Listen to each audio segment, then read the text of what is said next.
Hello, everyone, and welcome back to Skull and Hat's Tales. I'm always curious to know where the people who watch this channel are from. So before you relax, consider leaving a comment. Now, let's get started. The forest was a place of comfort for me. Its winding trails and dense canopies offered an escape from the chaos of everyday life. That day, I decided to explore a less familiar path, one I'd noticed a few times before but never ventured down. The trail was narrower than I expected, with overgrown brush and twisted roots that seemed eager to trip me. It was the kind of place that felt untouched, forgotten even. As I walked, the forest's stillness became more apparent. There were no birds singing, no rustling of animals in the underbrush, just the faint crunch of my boots on the path and the occasional groan of branches swaying in the breeze. The quiet wasn't comforting, though. It pressed against me, heavy and unnatural, making every sound I made feel intrusive. I pressed on, convincing myself the unease was just my imagination. The trail curved sharply, leading deeper into the woods. The air grew cooler, and the trees seemed to close in around me. I checked the time. It was later than I thought, but I wasn't ready to turn back yet. I wanted to see where the path led. I was so focused on navigating the uneven trail that I didn't notice the rope until it was too late. One step, and the ground seemed to give way beneath me. A sharp snap echoed through the forest, and suddenly I was airborne, my world flipping upside down. My arms flailed as I was hoisted several feet into the air, the rope tightening around my ankle. I dangled there, disoriented and swinging slightly, my belongings tumbling from my pockets to the forest floor below. It took me a moment to process what had happened. I craned my neck to look at the contraption, an old, weathered rope tied to a sturdy tree limb, its fibers frayed but still holding strong. For a moment, I felt more annoyed than scared. An old hunting trap, I muttered aloud, trying to reassure myself.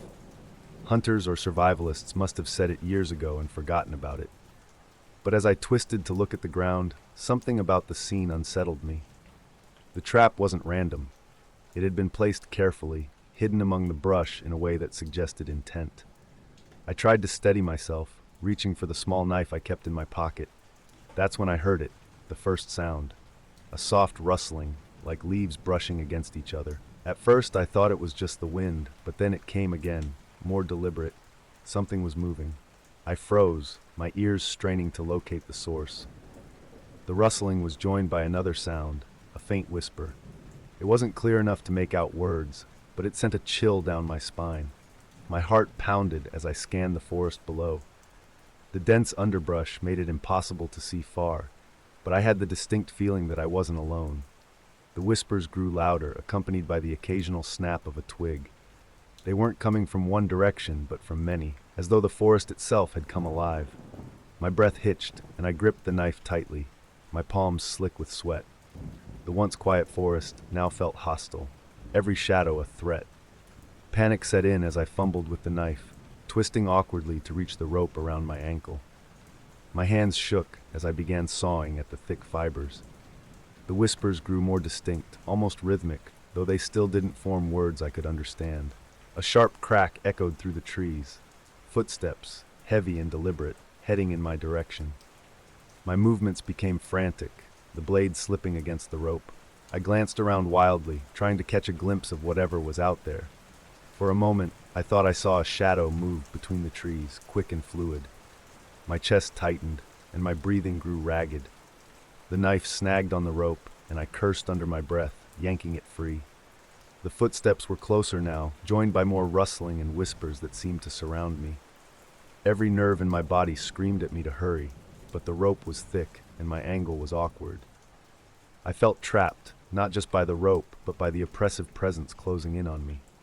Finally, the fibers began to give way. I sawed harder, adrenaline fueling my frantic efforts. The sounds around me reached a crescendo, footsteps, whispers, rustling, an overwhelming cacophony that made my head spin.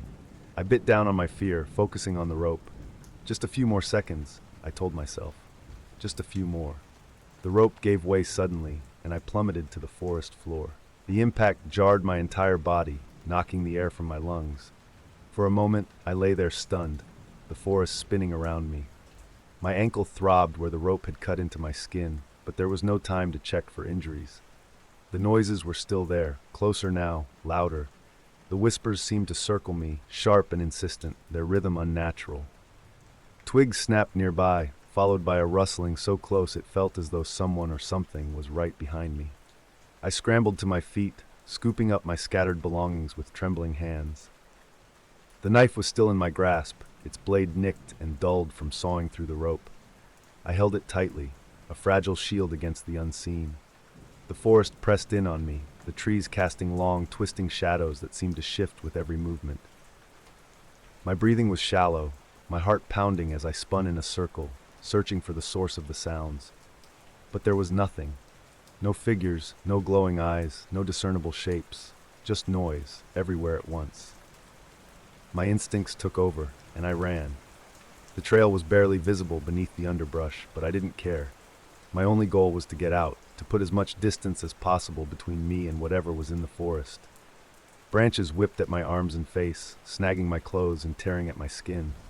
The pain barely registered over the rush of adrenaline. The whispers chased me, louder and more chaotic, as though they were multiplying.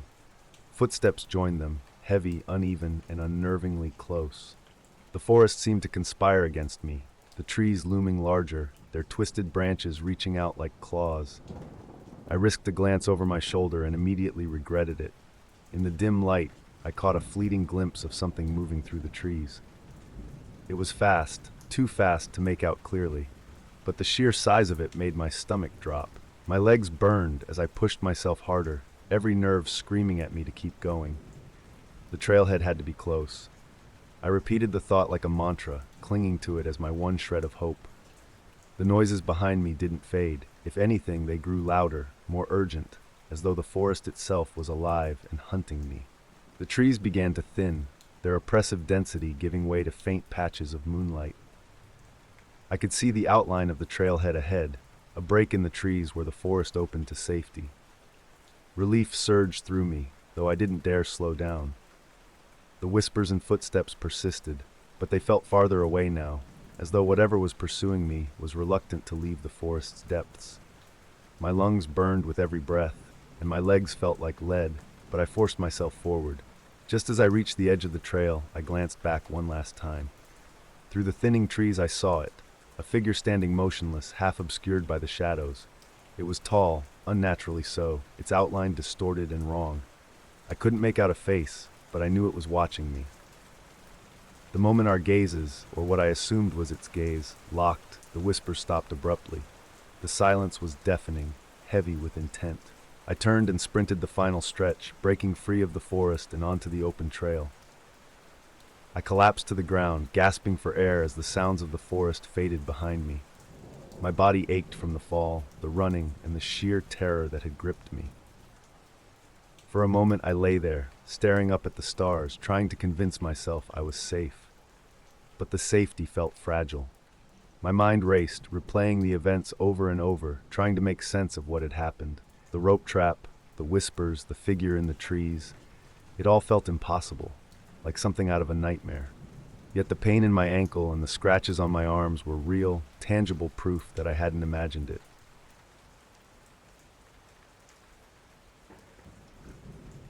I've always considered my house to be a sanctuary. Tucked away on a quiet street, it's not grand or remarkable, but it's mine, a place I've worked hard to make my own.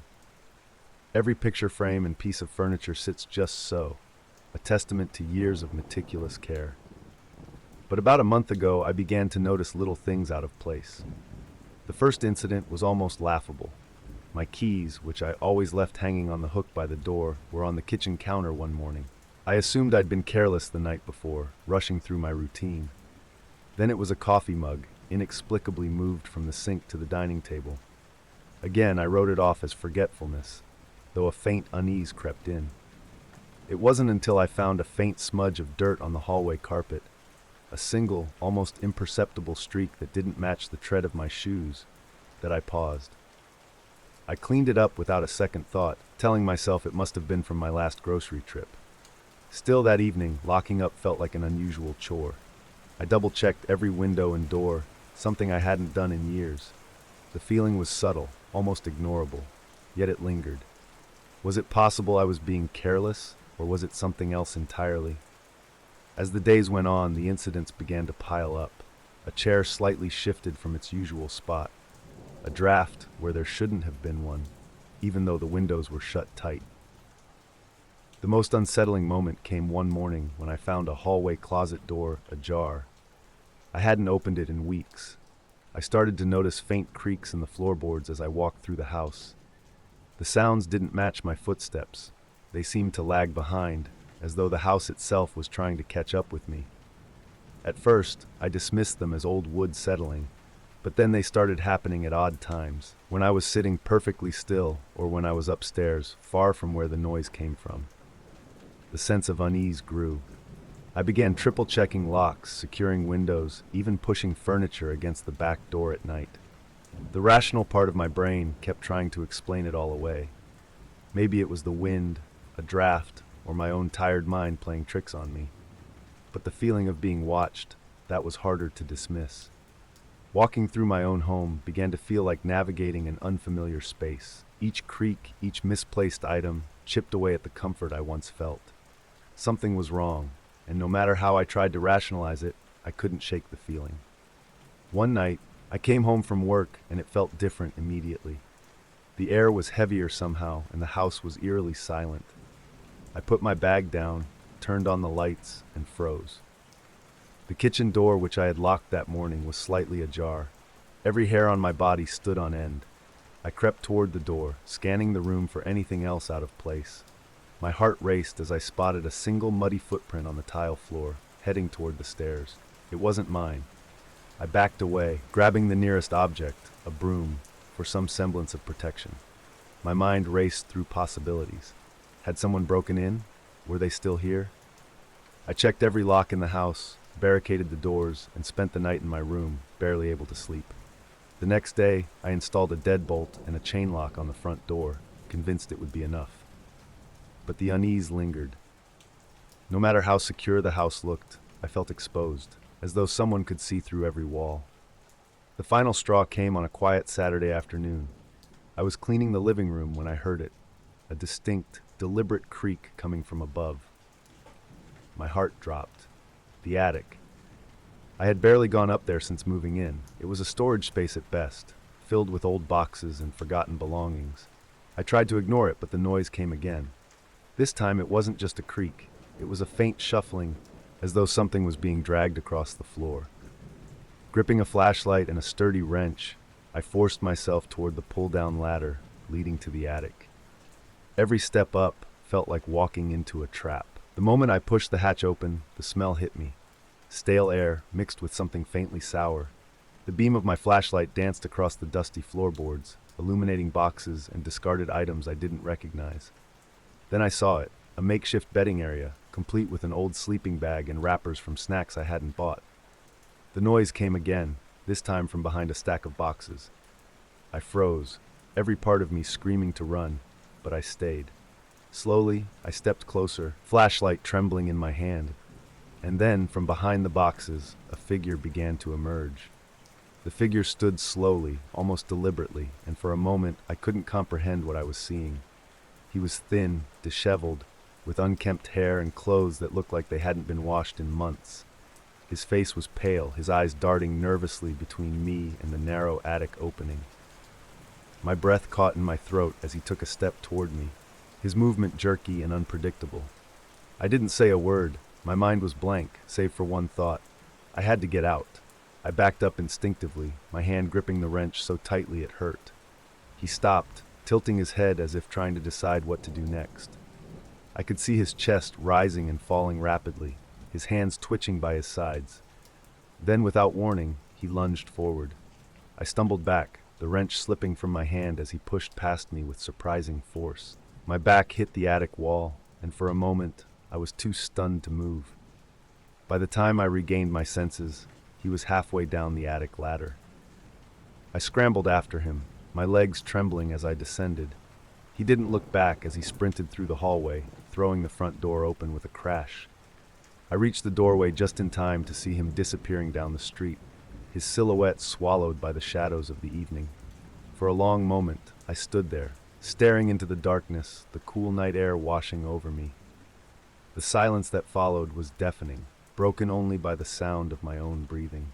It took me nearly an hour to gather myself enough to call the police. When they arrived, I felt a mix of relief and humiliation. I explained everything, how I had been noticing strange occurrences, how I found the makeshift bedding in the attic, and how the man had fled. They listened politely, though their expressions remained neutral, almost skeptical. The officers searched the house and the attic, finding evidence that someone had been living there for weeks. There were empty food wrappers, a small pile of clothes I didn't recognize, and even a few of my own belongings tucked away. A scarf, a flashlight, a book I thought I'd misplaced. Seeing those items in the context of his hidden life made my skin crawl. Despite their best efforts, the police couldn't find the intruder. They assured me that he was likely gone for good, but their words offered little comfort. I spent the rest of the night cleaning the attic, scrubbing away every trace of his presence. By the time I was done, the sun was rising, but my sense of safety felt irreparably shattered. The days that followed were a blur of locks, alarms, and hypervigilance. I replaced every lock in the house, installed motion-activated lights outside, and even put a security camera at the front door. Despite all these measures, I couldn't shake the feeling that someone was watching me. The house was quiet now, eerily so. The absence of disturbances should have been comforting, but instead, it left me on edge. Every creak of the floorboards, every rustle of leaves outside, sent my heart racing. I stopped sleeping in my bedroom, opting instead for the living room couch where I could keep an eye on the front door. Slowly, though, the fear began to fade. Days turned into weeks, and the lack of further incidents allowed me to start believing that the intruder was truly gone. Life resumed, albeit cautiously. I returned to my usual routines, though I avoided the attic entirely. It became a space I couldn't bring myself to enter, as though stepping back up there would awaken the nightmare all over again.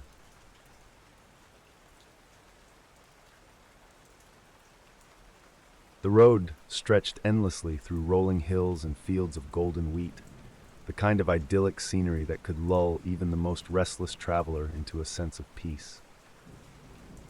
I wasn't planning on stopping, I rarely did, but when I saw the sign for Ashwood Hollow, something about the name caught my attention. A small town tucked into the countryside felt like the perfect place to pause for a few days, take a breath, and escape the monotony of endless highways and gas station coffee. Ashwood Hollow was almost too perfect. Narrow cobblestones wound through clusters of picturesque cottages. Flower boxes spilled over with vibrant blooms, and the smell of fresh bread wafted from a quaint bakery on the corner. Even the inn where I decided to stay seemed plucked from another era, its timber-framed walls and creaky floorboards radiating charm. The locals were polite, though not overly friendly. A shopkeeper smiled warmly when I purchased a small trinket, but her eyes lingered on me a moment too long. A man outside the post office nodded as I passed, but quickly turned away when I tried to return his greeting. I chalked it up to small-town reserve. After all, I was just a visitor. Settling into my room at the inn, I allowed myself to relax. The quietness of the town was soothing, a welcome change from the chaos I had left behind. Yet, as I drifted off to sleep that night, a faint unease stirred in the back of my mind, like a whisper I couldn't quite catch. The first full day in Ashwood Hollow was uneventful, pleasant even. I wandered the streets, stopping in small shops and chatting with a few of the locals. Their warmth was surface level, always accompanied by a strange hesitance, as though they were holding something back. Questions about the town's history were met with vague answers, usually followed by a quick change of subject. I began to notice other peculiarities. There were no children in the streets, no laughter or cries from the homes I passed. A group of townsfolk standing by the bakery hushed their conversation when I walked by, their smiles strained as they greeted me. And then there was the church, a massive, weathered structure at the edge of town, its windows dark and foreboding. When I asked about it, the innkeeper's face tightened. "Best to leave that be," she said curtly before walking away. That evening, as I sat in the common area of the inn, a local approached me, a middle-aged man with a weathered face and sharp eyes. "There's a gathering tonight," he said, his voice low. A tradition, you might say. You're welcome to join if you'd like. I declined, uneasy at the thought of attending something I didn't fully understand. The man nodded, but as he left, I caught the faintest flicker of disappointment. Or was it irritation? Either way, I resolved to keep my distance from whatever they were planning. The first sound woke me just after midnight. It was distant but distinct. A low, rhythmic chanting carried faintly on the breeze. I sat up in bed, straining to listen, but it soon faded into silence. Thinking it might be the wind, I lay back down, only to be startled again by a faint, pulsating thrum, like the beating of a drum. I pulled on my coat and stepped outside, the chill night air biting at my skin. The town was dark, save for a few dim lights in windows. I followed the sound, walking cautiously through the empty streets, but it always seemed just out of reach, leading me toward the outskirts of town. When I reached the church, the noise abruptly stopped. Its towering frame loomed against the night sky, the shadow of its steeple stretching across the road like a warning. I turned back, heart pounding, and hurried to the inn. My steps echoed loudly in the stillness, and for the first time I felt the weight of unseen eyes watching my every move. The following day I resolved to explore more of the town, hoping to shake off the unease from the night before. Yet as I wandered, it became increasingly clear that some places were off limits. Certain streets were lined with homes whose curtains were perpetually drawn. A narrow path leading into the woods was marked with a hand-painted sign that simply read, "No visitors." When I tried to take a shortcut through an alley, an older woman appeared seemingly out of nowhere, blocking my path. "This way's not for you," she said sharply before turning and walking away. Her warning, coupled with the curt tone, sent a chill through me. I began to notice subtle patterns in the locals' behavior. They moved in clusters, their conversations guarded, and their gazes always flicking toward me when they thought I wasn't looking. It was as if they were waiting for me to do something, step out of line, perhaps, or ask the wrong question. Their watchfulness only heightened my curiosity. That evening, I found myself drawn toward the forest at the edge of town, where the "No Visitors" sign stood like a sentinel. The path beyond was overgrown and shadowed, but something compelled me to keep walking. Every step felt like a transgression, but I couldn't stop. What lay beyond, hidden from view, was something I needed to see. The path twisted and turned through dense trees, the underbrush crunching softly beneath my feet. The deeper I ventured, the darker it became, the canopy above swallowing any trace of moonlight. The air felt heavy, oppressive, as though I were walking into a place that didn't want to be disturbed. Eventually, I stumbled upon a clearing. At its center stood a large stone altar, weathered and covered in strange carvings that seemed to writhe in the faint light. Surrounding it were remnants of past rituals, blackened candle stubs, animal bones, and scraps of cloth soaked in what I hoped wasn't blood. The ground was trampled, the grass beaten flat, as if a crowd had recently gathered here. I approached cautiously, the air thick with the faint smell of something acrid and metallic.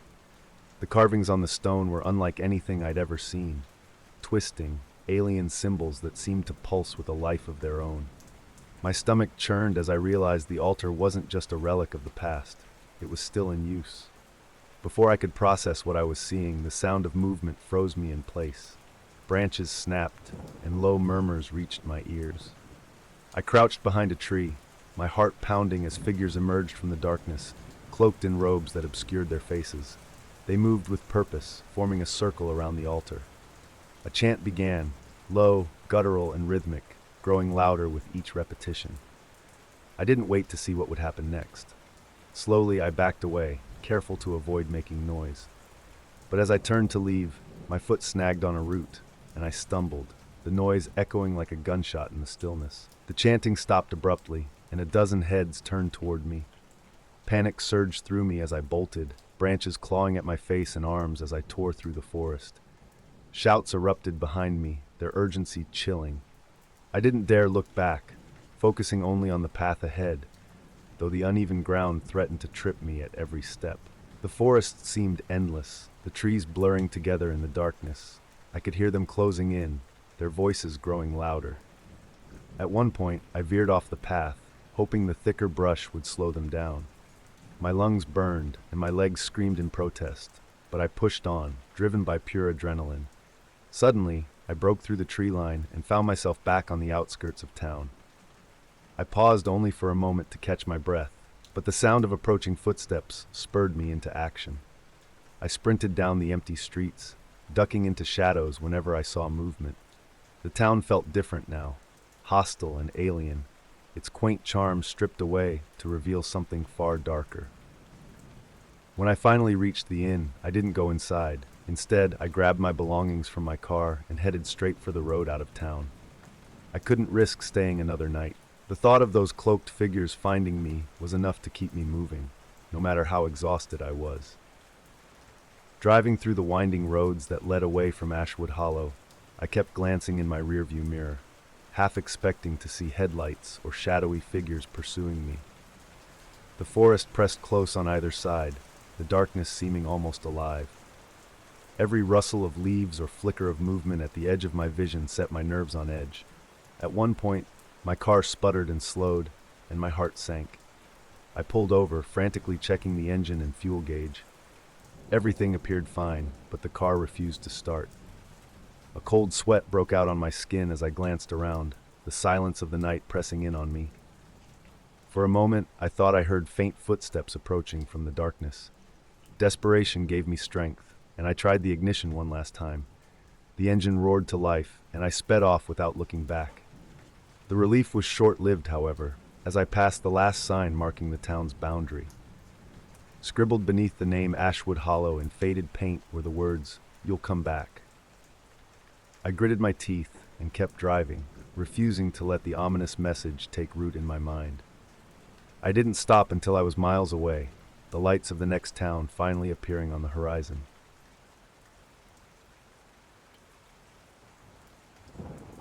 I wasn't supposed to be here.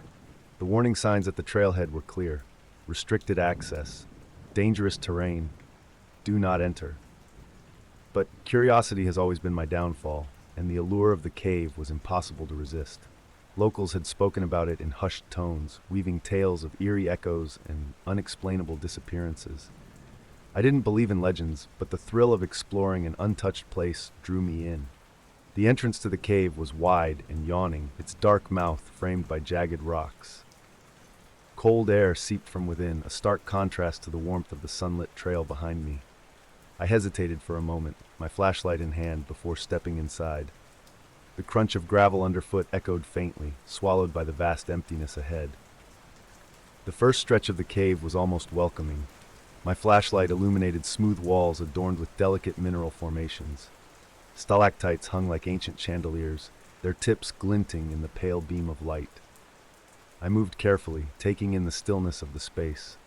Every sound, my footsteps, the faint drip of water, felt magnified, as though the cave itself was listening.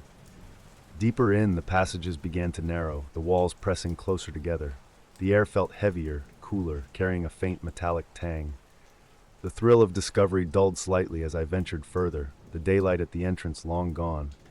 Still, I pressed on, driven by the promise of finding something extraordinary. The deeper I went, the more the cave began to twist and turn. Branching paths split off in multiple directions, each one looking identical to the last. I tried to keep track of my route, leaving small stones as markers, but the sameness of the tunnels began to blur together. The ground grew uneven, the rocks slick with moisture, forcing me to move more cautiously. After what felt like hours, I stopped to catch my breath.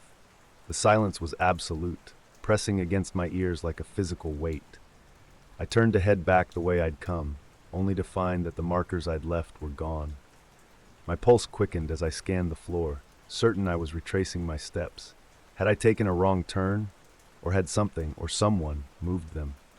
The flashlight's beam jittered as my hands began to tremble. I tried to focus, steadying my breathing as I attempted to orient myself. But every path looked the same now, the once fascinating walls closing in like a labyrinth with no end. Panic bubbled at the edges of my mind, but I forced myself to keep moving. Staying still would only make things worse. The first sign that I wasn't alone came in the form of an echo. At first I thought it was my own footsteps bouncing off the walls. But as I stopped to listen, the sound continued, soft, deliberate, and unmistakably separate from my own. My stomach churned as I spun the flashlight in every direction, the beam struggling to pierce the oppressive darkness. "Hello?" My voice sounded small, swallowed almost instantly by the cave's vastness. No answer came, but the faint scuff of movement echoed again, closer this time. My instincts screamed at me to leave, but the disorienting maze of tunnels left me trapped. Turning back, I quickened my pace, glancing over my shoulder every few seconds. The next sign was a shadow, brief and fleeting, just at the edge of my flashlight's reach. It darted across the tunnel ahead of me, too large to be a trick of the light. My breath hitched, and I froze, waiting for another sign of movement. The silence that followed was deafening, but it carried a weight that hadn't been there before. I wasn't imagining it. Someone, or something, was in here with me. As I pressed on, the presence grew undeniable. Shadows moved at the edges of my vision, their shapes vaguely humanoid but impossibly distorted. They didn't make a sound now, moving with an eerie precision that made my skin crawl. Every turn I took seemed to lead me closer to them, as though they were guiding me deeper into the cave. I tried to keep calm, hugging the walls and moving as quietly as possible. But the walls felt alive, the faint vibrations under my fingers suggesting a world teeming with unseen movement. A sudden noise, a sharp clatter of rocks, sent me reeling, my flashlight spinning wildly as I stumbled back. The beam caught a figure for a fraction of a second, tall, shadowed, and completely still, its hollow eyes fixed on me. I didn't wait to see more. My body moved before my mind could process, and I broke into a sprint, my breaths coming in shallow gasps. The figures didn't chase at first. They simply watched, their presence suffocating as they stood motionless in the shadows. But as I rounded the next corner, the sound of footsteps erupted behind me, rapid and relentless, closing the distance with terrifying speed. The footsteps behind me grew louder, echoing off the jagged walls with a terrifying rhythm. I ran blindly through the twisting tunnels, the flashlight beam jerking wildly as I stumbled over uneven ground. My lungs burned, my legs screaming for relief, but I couldn't stop, not with the shadowy figures gaining on me. Every step felt like a gamble. The floor was slick, riddled with jagged rocks and sudden drops that threatened to send me sprawling. The walls seemed to close in tighter with each turn, pressing me towards some unseen end. Panic clawed at my chest, threatening to overwhelm me, but the primal urge to survive kept me moving. At one point, I thought I had lost them. I crouched in the shadow of a narrow alcove, forcing my breaths to quiet as I strained to listen. The footsteps slowed, then stopped altogether, replaced by an eerie silence. My pulse thundered in my ears as I peered around the corner, the flashlight trembling in my grip. Then, without warning, a shadow moved just feet away. It was closer than I realized, its gaunt form shifting unnaturally in the dim light. The thing turned its head sharply in my direction, and I saw it clearly for the first time. Its hollow eyes and elongated limbs were wrong, distorted in ways that defied logic. It let out a guttural hiss, and the chase resumed, more relentless than before. Just when I thought the cave would swallow me whole, I saw it, a faint, flickering light ahead. It was weak, almost imperceptible, but it pierced the oppressive darkness like a lifeline. My heart leapt, and I pushed forward, my muscles screaming in protest as I forced my way toward the glimmer. The path to the light was treacherous. The tunnel narrowed to the point where I had to crawl, my knees scraping against the rough stone. The figures were still behind me, their guttural sounds echoing through the cave. The light grew brighter with each agonizing step, but so did the danger. The passage opened suddenly, revealing a steep incline littered with loose rocks that shifted under my weight. I slid down the slope, barely managing to keep my balance. At the bottom, the light was brighter now, shining through a crack in the rock. It wasn't an exit, not yet, but it was something. I clawed at the crack, pulling at the loose stones in desperation. Behind me, the footsteps grew louder, and I could feel the presence of the figures closing in, their movements now frantic. The crack widened just enough for me to squeeze through, and I emerged into another tunnel. This one was wider, the light at the end unmistakably leading to the outside. Relief surged through me, but the sound of the figures entering the tunnel reminded me I wasn't safe yet. The tunnel seemed to stretch endlessly, but the promise of open air pulled me forward. The light grew stronger, and with it, a faint breeze that carried the scent of freedom. My body was beyond exhaustion, but I forced my legs to move, each step feeling like it would be my last. The figures weren't far behind. Their movements were louder now, frantic and erratic, like animals in a frenzy. I didn't dare look back, but their shadows danced wildly on the walls around me, distorted and monstrous in the flickering light. I stumbled, catching myself against the wall, but the delay cost me precious seconds. A guttural growl echoed through the tunnel, closer than ever. The light was just ahead, an opening no more than a few feet wide. With a final burst of strength, I launched myself forward, my chest heaving as I sprinted toward it. The cool night air hit me like a slap, and I burst out of the cave, collapsing onto the rocky ground outside. I turned back, expecting to see the figures emerging behind me, but they didn't. They lingered in the shadows of the cave's entrance, their forms shifting unnaturally as though bound to the darkness. For a moment, one of them stepped closer, its hollow eyes fixed on me. Then, as if repelled by the open air, it retreated back into the cave's depths. I lay on the ground for what felt like hours, gulping down air as my body trembled with exhaustion and fear. The world outside the cave was quiet and still, a stark contrast to the chaos I had just escaped. The sight of the open sky above me was almost surreal, a reminder of the safety I had so nearly lost.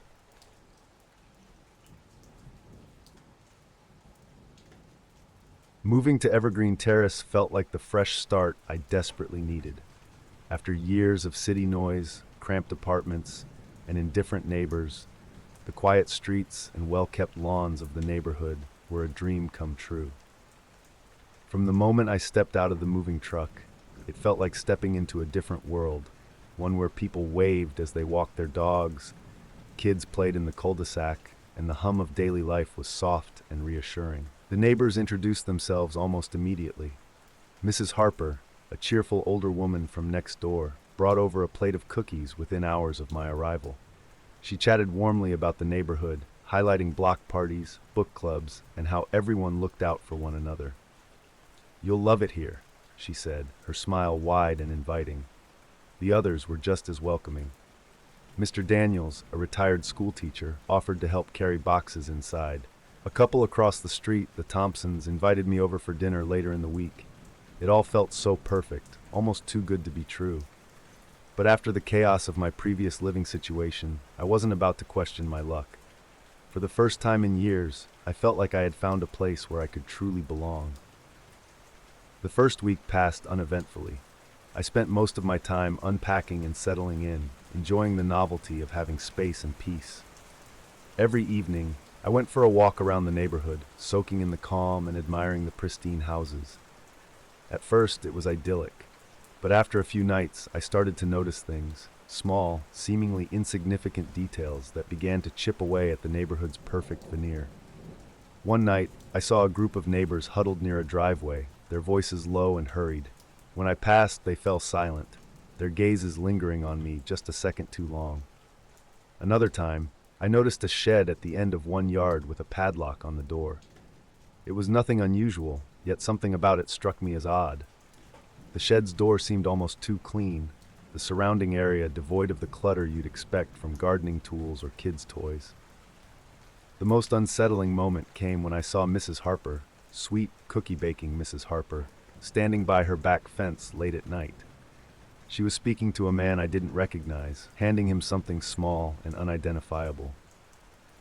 When she noticed me watching from the street, she gave a quick wave and retreated inside without a word. I told myself it was nothing. Small towns have their quirks, and I wasn't about to let paranoia ruin my new beginning. But the unease lingered, a quiet whisper at the back of my mind. It was a little after midnight when I decided to go for a walk. I had been struggling to sleep, too much unpacking, too many thoughts swirling in my head. The neighborhood was silent, the streets bathed in the soft glow of streetlights. The stillness was comforting at first, but as I wandered farther from my house, it began to feel oppressive. As I passed by the locked shed I'd noticed earlier, I froze. Two figures were standing by its door, their silhouettes sharp against the faint light of a motion-activated porch lamp. They were transferring boxes from the back of a van into the shed, moving quickly and with practiced efficiency. Their movements were deliberate, almost rehearsed, as though they'd done this countless times before. I ducked behind a car, my heart pounding as I watched. The boxes looked nondescript, plain cardboard with no markings, but the way they handled them felt secretive. When they finished, one of them glanced around, their eyes sweeping the street. I held my breath, willing myself to stay perfectly still. After a tense moment, they entered the shed and closed the door behind them.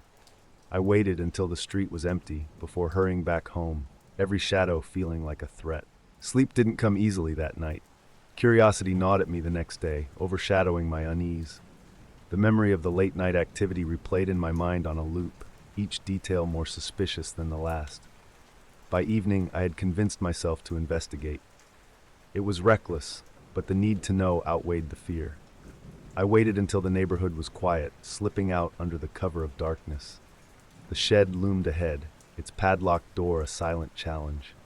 I circled it carefully, finding a loose window at the back. With a deep breath, I pushed it open and climbed inside, my flashlight casting a pale beam across the cramped interior. The first thing I noticed was the smell, a sharp, chemical tang that made my stomach churn. The boxes were stacked neatly, each one sealed with thick tape. I opened the closest one and felt my blood run cold. Inside were small, unlabeled vials, syringes, and plastic bags filled with white powder. Other boxes contained pills, their markings deliberately scratched off. The realization hit me like a punch to the gut. This wasn't just suspicious. It was illegal. Before I could process what I was seeing, a noise outside made me freeze. Footsteps, slow, deliberate, and coming closer. Panic surged as I scrambled to close the box, my hands shaking as I backed toward the window. I couldn't afford to be caught.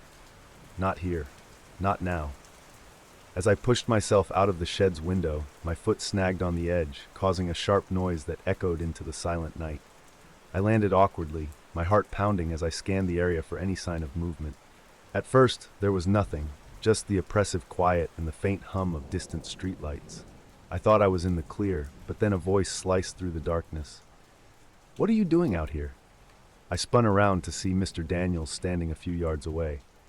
His calm, friendly demeanor was gone, replaced by something colder, more calculating. His posture was rigid, his gaze sharp as it fixed on me. For a moment, I was too stunned to answer, my mind racing to come up with an excuse. "I thought I saw something strange," I stammered, trying to sound casual. Wanted to make sure everything was okay. He didn't respond right away, his eyes narrowing as he stepped closer. "You shouldn't be poking around where you don't belong," he said, his voice low and measured. "It's not safe." The words sent a chill down my spine. There was no outright threat, but the implication was clear. I forced a nervous laugh, mumbling an apology before backing away. He didn't stop me, but his gaze lingered, heavy with unspoken warning. By the time I reached my house, I was trembling. Inside, I locked every door and window, my mind reeling from the encounter. Mr. Daniels had always seemed so kind, so approachable. The stark change in his demeanor confirmed what I'd feared. This neighborhood wasn't what it seemed. And now, they knew I'd seen too much. The following days were a blur of paranoia and anxiety. Every knock at the door, every glance from a neighbor felt like a threat. I tried to go about my routine as normally as possible, but it was impossible to ignore the tension. The neighbors I once found friendly now seemed watchful, their smiles strained and their greetings hollow. At night, I would sit by the window, watching for any signs of activity at the shed. The memory of the vials, syringes, and bags haunted me, but it was the look in Mr. Daniels' eyes that kept me awake. He wasn't just protecting a secret, he was protecting something far more dangerous. Small things began to happen that made my fear grow. A car parked outside my house for hours at a time, its driver hidden behind tinted windows. A package left on my porch that I hadn't ordered, its contents an unsettling mix of old newspapers and random junk. And always, there was the sense of being watched. The worst moment came one evening when I stepped outside to retrieve the mail. Across the street, Mrs. Harper was standing on her porch, staring directly at me. Her cheerful demeanor was gone, replaced by a cold, almost predatory expression. She didn't say anything, didn't even blink, until I hurried back inside.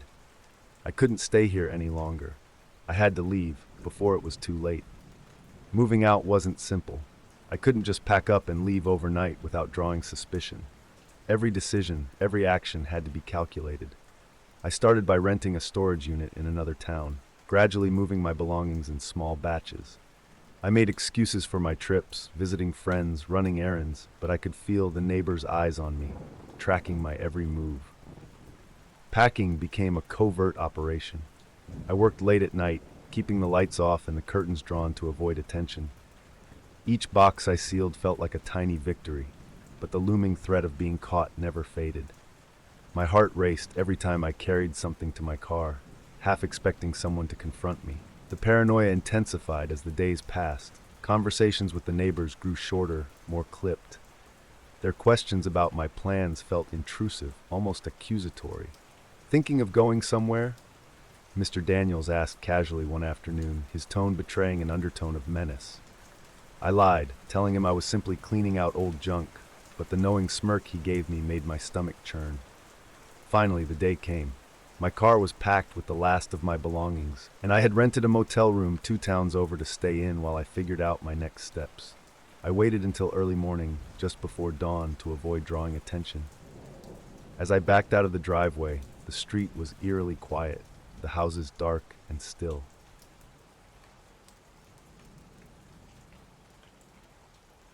The road stretched out before me like an endless ribbon of black, illuminated only by the glow of my headlights. I'd always loved driving at night.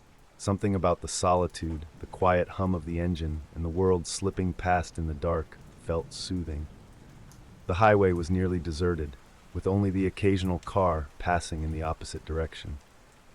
It was peaceful, the kind of calm I needed after a long and stressful day. The clock on the dashboard read just past midnight when I noticed a pair of headlights in my rearview mirror. At first, it didn't bother me. A single car on a lonely stretch of road wasn't unusual, and they were a comfortable distance away. I kept my eyes on the road ahead, letting the rhythmic sound of the tires on asphalt lull me into a sense of ease. But the lights grew closer, too close. The car behind me sped up suddenly, its headlights glaring through my rear window and filling the cabin with an intrusive brightness. I squinted, adjusting my mirror to lessen the glare, but the car didn't back off. Instead, it stayed glued to my bumper, its presence unnervingly close. A flicker of irritation crossed my mind. Maybe it was just an impatient driver, someone eager to pass and annoyed by my steady pace. I eased over slightly, signaling for them to go around, but the car didn't budge. It stayed right behind me, its lights a blinding constant in my mirror. The first hints of unease began to creep in. The car behind me wasn't just following, it was tailgating, dangerously close. Its headlights flashed suddenly, an aggressive burst of light that made my heart skip. I gripped the steering wheel tighter, my mind racing to make sense of the situation. This wasn't normal. The road was wide open. If they wanted to pass, they could have done so easily, but they didn't. Instead, the car swerved slightly, veering toward my side as though testing how close it could get. I felt a surge of panic as I tried to maintain control, my mind spinning with questions. Was this some kind of prank? Or was it something more deliberate, more sinister? I tapped the brakes lightly, hoping the change in speed would force them to pass or back off, but it only made things worse. The car surged forward, its lights flaring as it matched my every move. My pulse quickened, a cold sweat forming on the back of my neck. This wasn't road rage, it was calculated, deliberate intimidation. I tried to stay calm, focusing on the road ahead. The highway stretched out endlessly, a dark void with no exits or signs of civilization in sight. The isolation that once felt comforting now felt suffocating. I was alone, with no one to call for help and no way to escape. My first instinct was to take a different route. If I could get off the highway, maybe I could lose them. I spotted an upcoming exit and swerved onto it without signaling, hoping to catch them off guard. For a moment, it seemed to work. The headlights in my mirror disappeared as I curved onto the new road. Relief washed over me, but it was short-lived. Barely a minute passed before the headlights reappeared, brighter and more menacing than before. They must have seen where I went, following me down the exit like a predator stalking its prey. The road was narrower now, winding through empty fields with no streetlights. The car's presence felt even more oppressive here. its aggressive maneuvers amplified by the darkness around me. I pushed the gas pedal harder, the engine roaring as I tried to put distance between us. But the pursuer stayed with me, matching my speed and swerving dangerously close. At one point, they veered into the opposite lane, their headlights flashing erratically. It felt like they were toying with me, testing my limits, enjoying the fear they were causing. My hands trembled on the wheel as I searched for an escape. Every turn I took felt like a dead end, the darkness swallowing me whole. Panic clawed at my chest, but I couldn't stop. I had to find a way out. Then I saw it, a neon sign cutting through the darkness like a beacon. Haven Lounge. It was a nightclub, its parking lot filled with cars and its windows glowing with the promise of light and life. Relief surged through me as I realized this could be my chance to escape. I veered into the lot without hesitation, my tires screeching as I came to an abrupt stop. My heart hammered as I grabbed my phone and bag, throwing open the door and running toward the entrance. The thumping bass of music greeted me as I pushed through the crowd of smokers gathered outside, their laughter and chatter blending into a chaotic hum. Once inside, the bright lights and pulsing music were overwhelming, a stark contrast to the oppressive silence of the road. I blended into the crowd, moving toward the bar and finding a spot where I could keep an eye on the entrance. My chest heaved as I tried to steady my breathing, the adrenaline coursing through me, making it impossible to think clearly. Through the glass doors, I caught a glimpse of the car pulling into the lot. Its headlights cut off, and the driver stepped out, a shadowy figure who paused at the edge of the lot, scanning the crowd. I shrank back, my heart pounding as I watched them linger for a moment before turning away and disappearing into the night. The nightclub felt like an entirely different world. The flashing lights and pounding music seemed to drown out the terror I just experienced on the road. I stood at the bar, gripping the edge tightly, my breath still coming in ragged gasps. Around me, people danced and laughed, blissfully unaware of the storm raging in my chest. I kept my eyes fixed on the entrance. Through the crowd, I could just make out the glass doors and the dimly lit parking lot beyond. The pursuer's car was still out there, parked at the far edge of the lot, its dark silhouette looming like a predator waiting for its prey to reemerge. My stomach churned at the thought of them waiting for me. Minutes stretched into hours as I sat there, nursing a drink I didn't want. Every time someone entered or left the club, my heart jumped, my body tensing as I braced for the worst. But the pursuer never came inside. They stayed outside, hidden in the shadows, their presence a constant, unrelenting threat. The crowd was my shield, the bright lights and noise my sanctuary. But even here, surrounded by so many people, I felt vulnerable. What if they were waiting for the crowd to thin? What if they followed me when I left? The questions swirled in my mind, feeding the paranoia that had taken root. I couldn't leave, not yet. Every time I considered stepping outside, the memory of the headlights bearing down on me, the erratic swerving, and the ominous figure by the car stopped me cold. My phone sat uselessly in my hand. Calling someone felt pointless. Who would believe me? And the police? What would I even say? I had no license plate, no description of the driver, just fear. I moved deeper into the club, finding a spot near the back where the crowd was thickest. My goal was simple, stay invisible. But even as the music thumped around me, I couldn't relax. I kept glancing toward the entrance, my eyes darting to every shadow that passed by the windows. At one point, I thought I saw the pursuer again, lingering by the door. It was only a flash, a silhouette, a shift in the light, but it was enough to send a chill down my spine. I turned away quickly, forcing myself to focus on the people around me. Their laughter, their dancing, their obliviousness to the danger just outside. It was maddening and comforting all at once. I checked my watch. Nearly 4 a.m. Dawn was close, but the hours seemed to drag, each one heavier than the last. All I could do was wait and hope that the daylight would bring some sense of safety. The first hint of dawn came in the form of pale light creeping through the club's windows. The harsh glow of the neon signs faded slightly, overtaken by the soft hues of morning. I checked the parking lot through a narrow gap in the blinds, my heart racing as I scanned for the pursuer's car. To my relief, it was gone. The space where it had loomed for hours was now empty, as though it had never been there. Even so, I hesitated. Was it a trick? Were they waiting somewhere out of sight? Paranoia gnawed at me as I gathered my courage, finally stepping outside into the cool morning air. The parking lot was eerily quiet, the crowd of smokers and partygoers from earlier now gone. My car sat where I had left it, untouched. I moved cautiously, scanning every corner of the lot as I approached my vehicle. My fingers trembled as I unlocked the door and slid inside. Every nerve in my body screamed at me to drive, but I forced myself to take a moment, checking the mirrors and the empty road beyond. There was no sign of the pursuer. The engine roared to life, and I pulled out of the lot, my eyes darting to the rearview mirror every few seconds. The highway stretched out ahead, bathed in the soft light of dawn, and for the first time that night, I felt a flicker of relief. The pursuer was gone and I was free.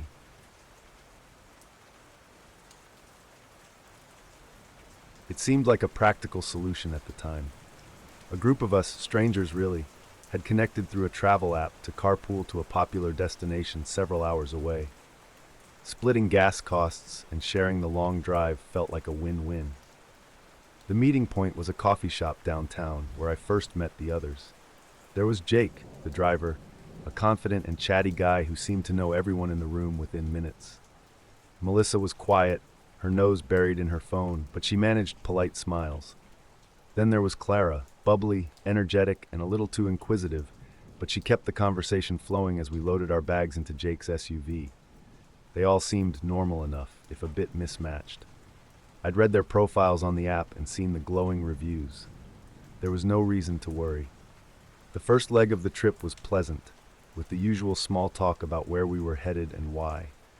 Jake cracked jokes, Melissa shared a Spotify playlist, and Clara asked endless questions about my job, hobbies, and family. It felt like she was just being friendly, so I indulged her curiosity. By the time we hit the open road, I felt relaxed and even a little grateful for the company. The mood shifted slightly as the hours passed. Clara's questions began to feel less like idle chatter and more like an interrogation. "You live alone? Isn't that lonely?" she asked, her tone too casual to match the weight of the question. When I hesitated, she pressed, "Don't you ever get scared, being by yourself all the time?" I laughed it off, deflecting with a vague answer, but it left me unsettled. Jake, overhearing, chimed in with a grin. "Clara, not everyone's looking for a roommate." His comment was meant as a joke, but it didn't ease the tension. Clara shot me a look that lingered a little too long before turning back to her phone. Later, during a stop at a gas station, I noticed Melissa standing apart from the group, scrolling through her phone as if trying to avoid interaction. When I approached her to make conversation, she offered brief responses, her eyes darting toward Jake and Clara. It felt off, like she was deliberately keeping her distance. Back in the car, Jake's confident demeanor became overbearing. He insisted on controlling the music and dismissing any suggestions from the rest of us. Clara, meanwhile, seemed perfectly comfortable with his dominance, laughing at his remarks and echoing his opinions. Melissa and I exchanged a glance, a flicker of mutual unease passing between us. By the time we stopped for dinner at a roadside diner, the atmosphere was strained. Clara had become increasingly invasive, questioning my every decision, from what I ordered to how I spent my free time. Jake's jokes had turned sarcastic, bordering on mean, often directed at Melissa, who shrank further into herself with each passing comment. When I suggested we order quickly to get back on the road, Jake's response was sharp. "What's the rush? We're all here to enjoy the trip, right?" His tone was casual, but the way he looked at me made it clear that he didn't appreciate being challenged. Back in the car, the tension grew heavier. Clara and Jake seemed to dominate the conversation, often ignoring Melissa and me entirely. When Melissa finally spoke up to ask about a restroom stop, Jake sighed loudly. "Again? You should have thought about that at the diner," he snapped, his tone dismissive. Clara laughed, adding, "You're not a child, Melissa." Melissa didn't respond, but her discomfort was palpable. I wanted to say something, to diffuse the situation, but the energy in the car was shifting. What had started as a friendly trip now felt stifling, and I could feel the undercurrent of hostility growing. The farther we drove, the more isolated I felt. The road ahead stretched into darkness, and cell service had become spotty at best. Clara's questions became more pointed, her tone less friendly and more demanding. "You're really secretive, aren't you? What's there to hide?" she said at one point, her smile not quite reaching her eyes. Jake seemed to feed off her energy, his casual dominance now bordering on controlling. "We're all stuck in this car together. Might as well be honest with each other," he added, glancing at me in the rearview mirror. His words felt less like an invitation and more like an expectation, a thinly veiled demand for compliance.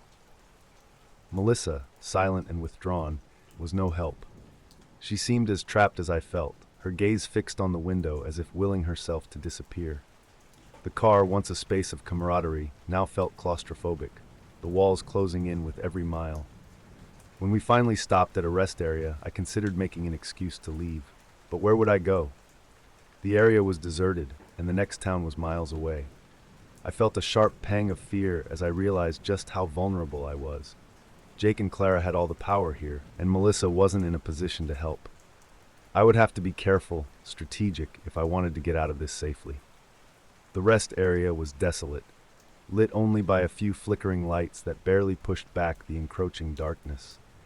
I stepped out of the car, the cool night air biting against my skin, and moved quickly toward the restrooms, needing a moment to collect myself.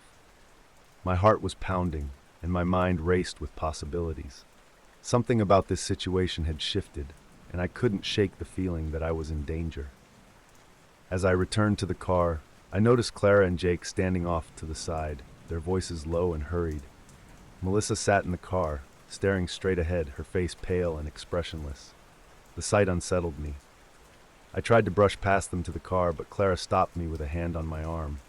Her grip was firm, too firm. "Hey, we were just talking about you," she said, her tone overly sweet. "It's funny, isn't it? How people always act like they have nothing to hide, but then they get so cagey when you ask them simple questions." She tilted her head, her smile sharp enough to cut. Jake chuckled, a low, menacing sound. "Yeah, you've been pretty quiet back there. What's your deal, anyway?" The air felt heavy, charged with unspoken tension. I pulled my arm free, forcing a weak smile. "Just tired. Long day, you know." Clara didn't move, her eyes locked on mine, searching for something. Weakness, perhaps. Then, without warning, she laughed, a short, harsh bark that made my stomach churn. "Sure, long day," she said, stepping aside with exaggerated slowness. I slipped past her and climbed into the car, my hands trembling as I fumbled with my seatbelt. Jake and Clara returned moments later, their conversation abruptly silenced. Jake slammed the door shut and turned the engine on, the loud rumble making me flinch. I avoided eye contact, staring out the window as the car pulled back onto the highway. I had to get out, but I couldn't act too soon. Not yet. As the car barreled down the dark highway, I weighed my options. Jake and Clara had grown quieter, their earlier hostility simmering beneath the surface. Melissa, still withdrawn, seemed lost in her own thoughts. I needed to act carefully, but time was running out. Then I saw it. A brightly lit gas station sign ahead, its neon glow a beacon in the night. My heart leapt as I quickly formed a plan. "Hey," I said, my voice steady despite the panic building inside me. "I need to grab something to eat. Can we stop?" Jake glanced at me through the rearview mirror, his expression unreadable. For a moment, I thought he might refuse, but then Clara spoke up. "Yeah, I could use a break too," she said, her tone light but insincere. Jake nodded, and the car slowed as we pulled into the gas station. The moment the car stopped, I unbuckled my seatbelt and stepped out, moving quickly toward the brightly lit store. My pulse raced as I slipped inside, the cool air and fluorescent lights momentarily calming my nerves.